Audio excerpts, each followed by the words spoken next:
On peut être pour ou contre le Brexit, mais il y a une chose qui est certaine, c'est que le 29 mars à minuit, le Royaume-Uni quittera l'Union européenne. La question que les entreprises notamment devraient se poser est de savoir si oui ou non, pour cette date, il y aura accord sur les modalités de sortie du Royaume-Uni. Alors s'il y a accord, ça ouvrira vraisemblablement une période de transition d'environ 2 ans, jusqu'au 31 décembre 2020, pendant laquelle, pour les entreprises, il y aura une forme de statu quo en ce qui concerne les transactions intracommunautaires.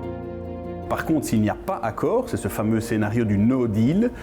ça signifie que dès le lendemain, dès le 30 mars, le Royaume-Uni sera simplement et brutalement à considérer comme un État tiers à l'Union européenne, avec toutes les conséquences que ça peut avoir, conséquences en matière de logistique et de douane, des biens transférés de Belgique vers le Royaume-Uni devraient faire l'objet de procédures à l'exportation, à l'importation en entrant au Royaume-Uni, et inversement aussi, sans parler des frais de douane qui pourraient trouver à s'appliquer.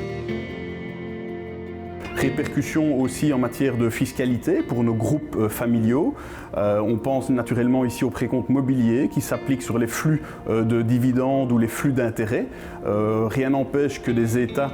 décident de supprimer cette exonération que l'on connaît aujourd'hui ou décident de revoir cette convention préventive de double imposition qui existe entre le Royaume-Uni et la Belgique. Alors des conséquences de ce type-là, il y en a un grand nombre en matière de sécurité sociale, en matière de pension, en matière d'impôt des personnes physiques, en matière de libre circulation aussi des personnes. Alors les entreprises ont a priori eu le temps de se préparer à cette situation. D'ailleurs, depuis l'annonce des résultats du référendum britannique en 2016, si ce n'était pas le cas, vous l'avez compris, il y a grande urgence, a fortiori compte tenu de ce scénario du no deal qui devient, selon certains, de plus en plus probable.